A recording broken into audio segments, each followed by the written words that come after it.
Welcome to Talk Purpose and Truth, shifting you into higher consciousness. A show that elevates, uplifts, and encourages listeners to grow, heal, awaken, and evolve. Eden and Kim include bold topics, interviews with inspiring guests, experts, and celebrities, intuitive readings, channeled messages, mental health awareness, and hot topics to expand your awareness. Tune in for unprecedented truth, authenticity, on-purpose discussions, and magical moments. So I'm going to introduce Kristine Carlson. It's possible to love your life after profound loss and major change. Kristine Carlson knows because she has lived it. On December 13, 2006, her perfect story as a New York Times bestselling author of the Don't Sweat the Small Stuff series took a tragic turn as she unexpectedly lost her husband, Dr. Richard Carlson, to a pulmonary embolism. It was the end of life as Kristine knew it, and the beginning of a journey through the depths of grief and mourning that would reveal to Kristine her true strength and an immeasurable love that cannot be broken. She shows what anyone who goes through loss knows, and that is that life marches forward and you can step into it.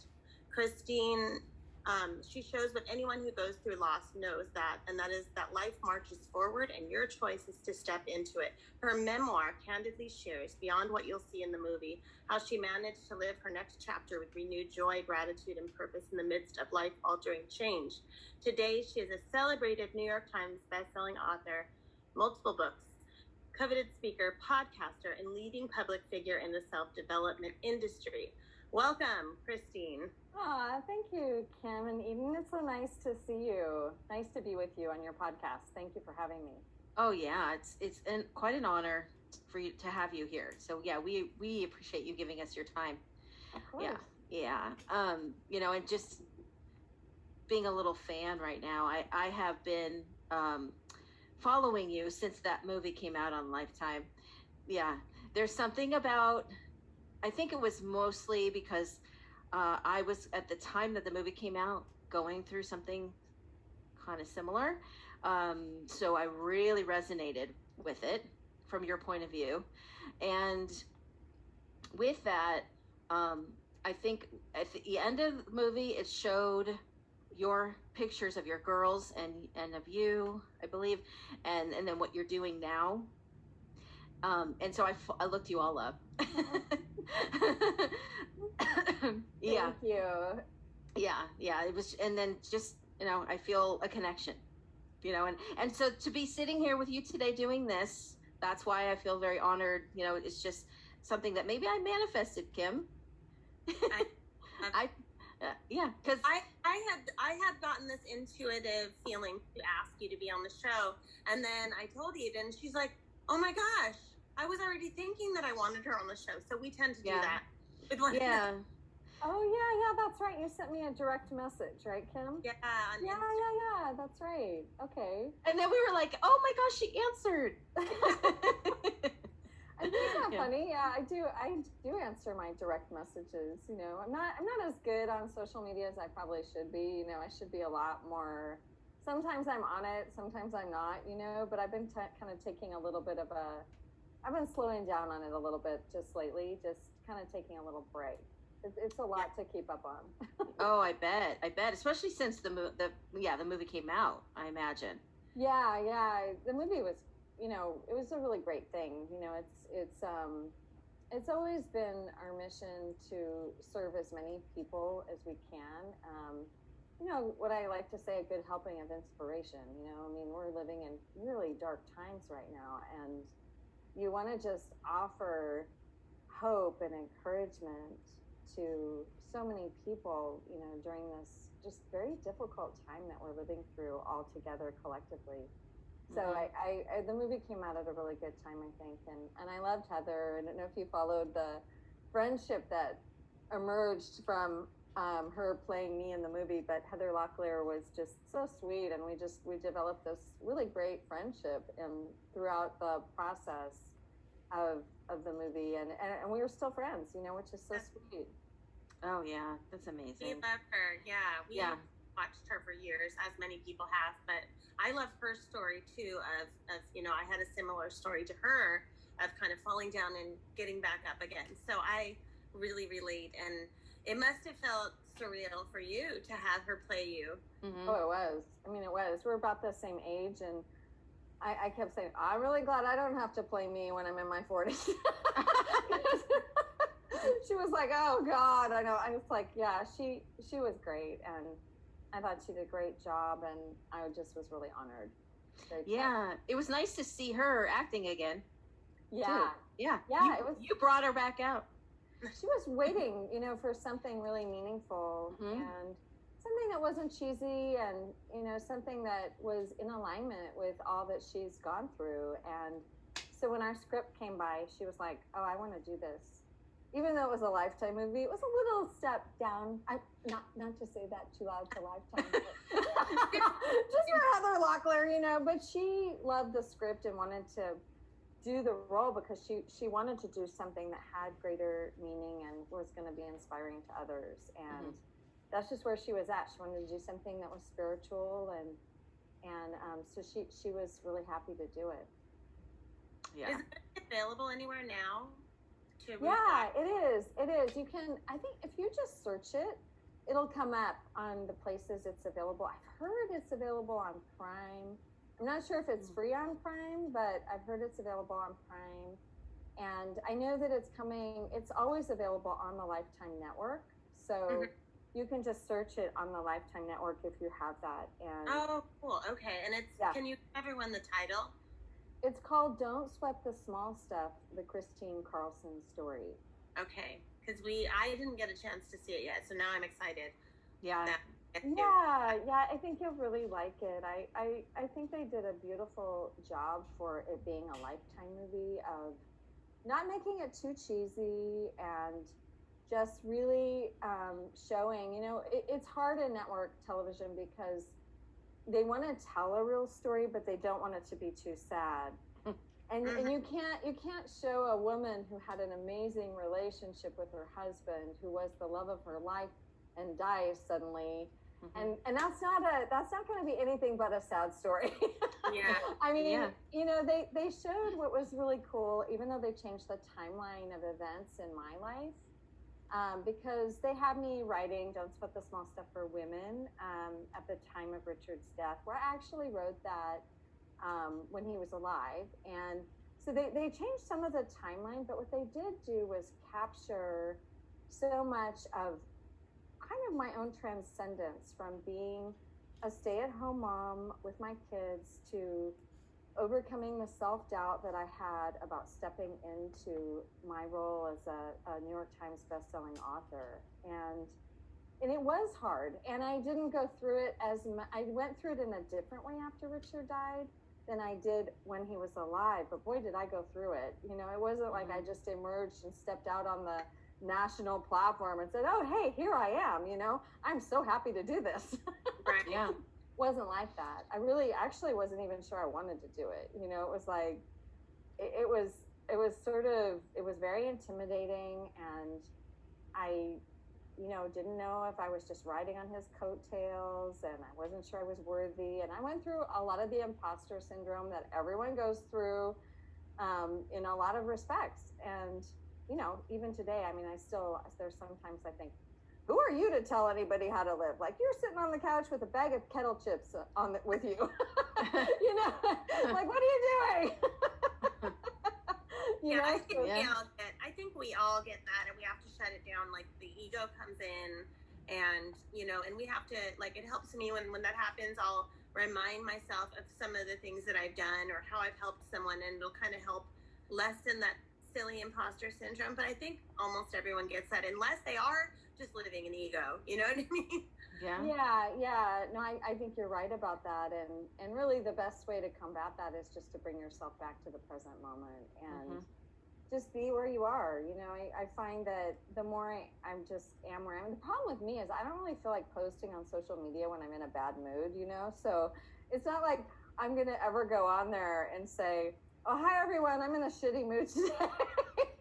That's just not me. I'm like more of the crab, the Cancer, where I just want to retreat into my own cocoon and, go through my growth cycle and then come out with the wisdom that I've gained. sometimes I think it would be I should be a lot more vulnerable on my social media, and I have had my moments where I am, but that's something I'm always working toward, is just, and I don't hide anything. It's just that I don't always feel like posting. Well, yeah, and it's like you post something and you're like, you send, and then you're like, whoa, wait, should I put that out there? Should I delete it? Yeah, one thing I don't do is I don't really look too much about I'll look for the feedback in a positive way, but I don't really pay too much attention to the negative feedback. I look at it more like, oh, that's curious.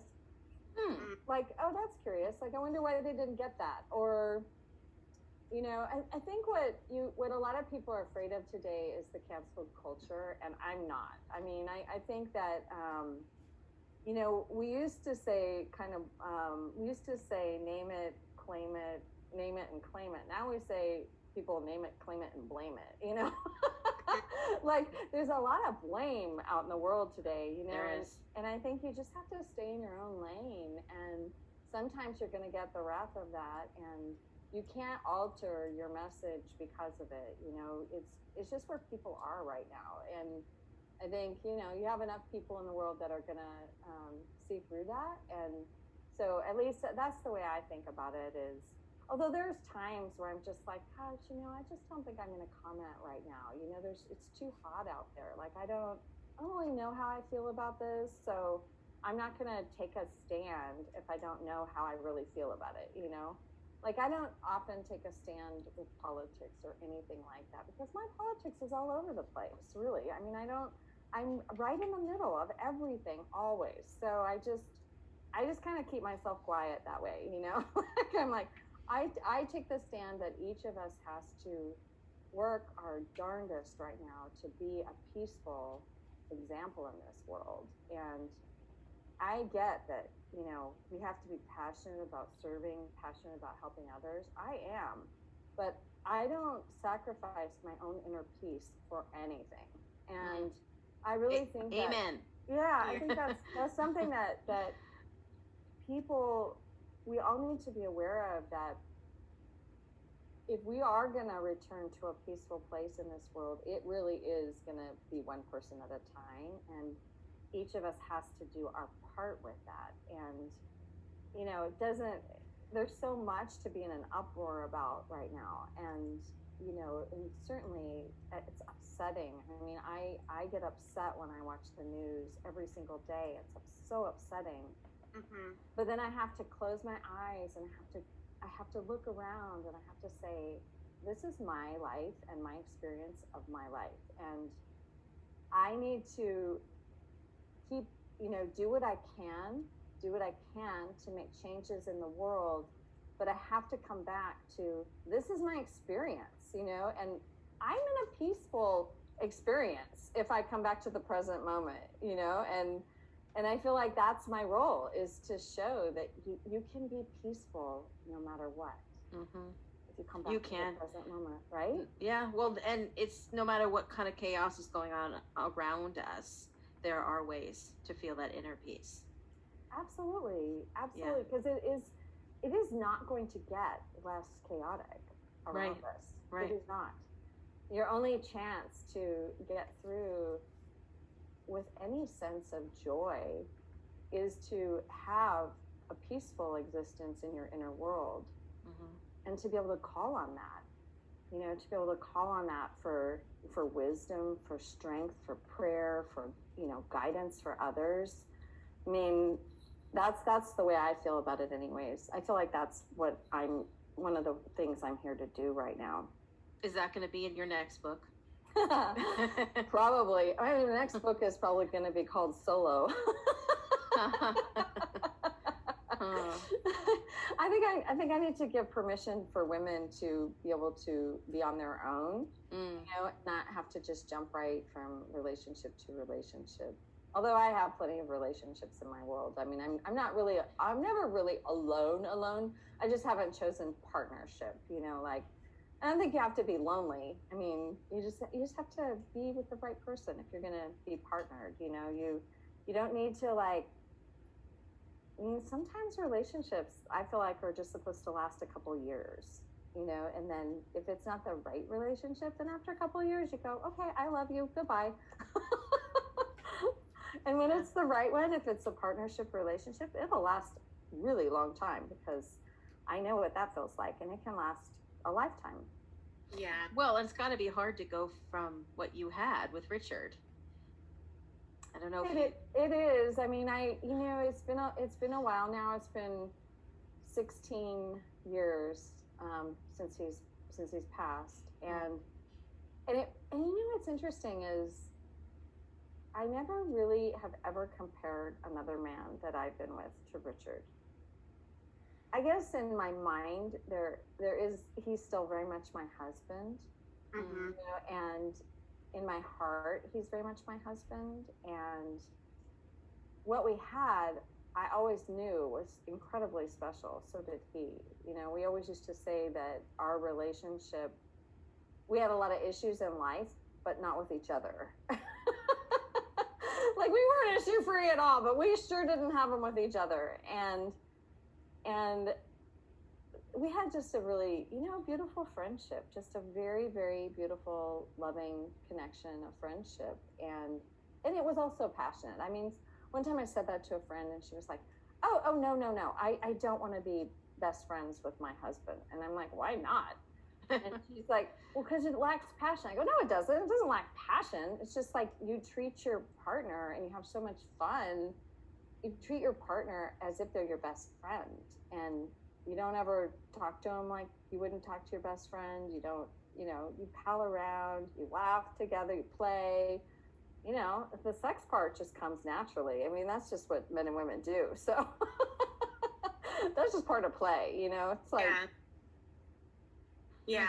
Do you believe that he was your soulmate, and do you believe there's another soulmate in your future? Oh, yeah. No, I have a lot of soulmate kinds of connections in my life. So I really believe that Richard he is more my, like what they call my twin flame. Like, I get it. He is that other part of me where we're so connected. It's almost as if we're just one. And so in some ways, because of that, I've never felt like I was without him. And well, you're not. I know, I am not. And I've never felt that. I've always felt that he's with me and alongside me, and in my thoughts, in my conversations with him, in my dreams, and it's not that I didn't grieve so deeply. I did. I grieved so deeply and for a very long time, because of course we miss the physical presence of the person. That's what we miss the most. And we're attached to the physical presence. That's what we're here to do. We're humans. So, we're not spirits in spirit world. We're spirits in human world. So, yeah. Do you know what we do? What do you do? Kim, tell her. Well, I'm an intuitive and a life coach, and help people through fear and through feeling not enough and things like that. And then Eden is a medium, so God. Yeah, she. I didn't know that. So you're talking my language here. Yeah. And she did it in a very unique way where you get word for word communication from your past loved ones, and it's extremely accurate. I love that. I've been working with a medium almost every month. I have a call with her, and for a while now, and I love it so much. It's like getting spiritual counseling, It's so beautiful. That's wonderful, Eden. Thank you. Yeah, that's wonderful. How long have you had your gift?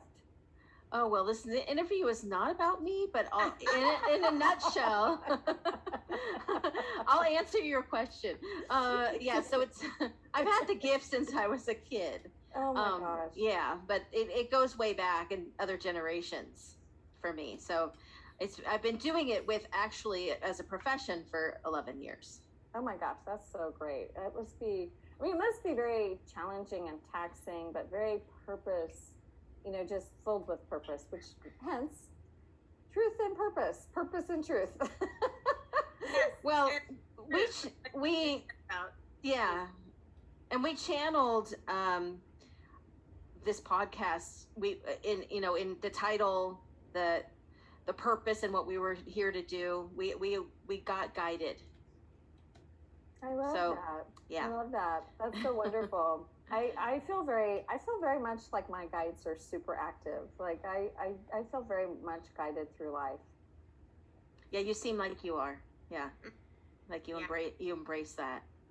Yeah, I do my best to, for sure. I don't feel lost very often. But I don't have really big plans either. So life is just kind of planned for me. I just know that. I just have to step in. I always just have to step in and say yes. Yes, we always have to be reminded of that. Yeah, because surrendering and sometimes we try to resist the whatever's changing, but it's always for us. Or force something to happen instead of allowing it to happen. Yeah. Mm-hmm. Yeah. It is. I have a mantra that I teach and I've taught it for 16 years, and it's surrender, trust, accept, release, and receive. And that is my mantra through grief. That was my process through grief. Wow. It helps. It helps a lot. Yeah. How you help people experiencing major life transitions. And you call yourself an empathic guide, which that's very apparent. I feel like you have a strong empath energy.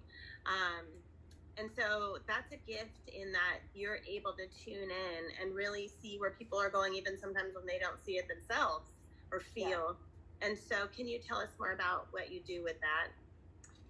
Well, that quality usually comes forward at my retreats. So I don't do a lot of one-on-one coaching, although I do some business and book coaching now through our bookdoulas.com. So if you ladies haven't written a book yet, you need to join our group. It's a great group. And so I don't do a lot of individual coaching, but I do work with women on my retreats,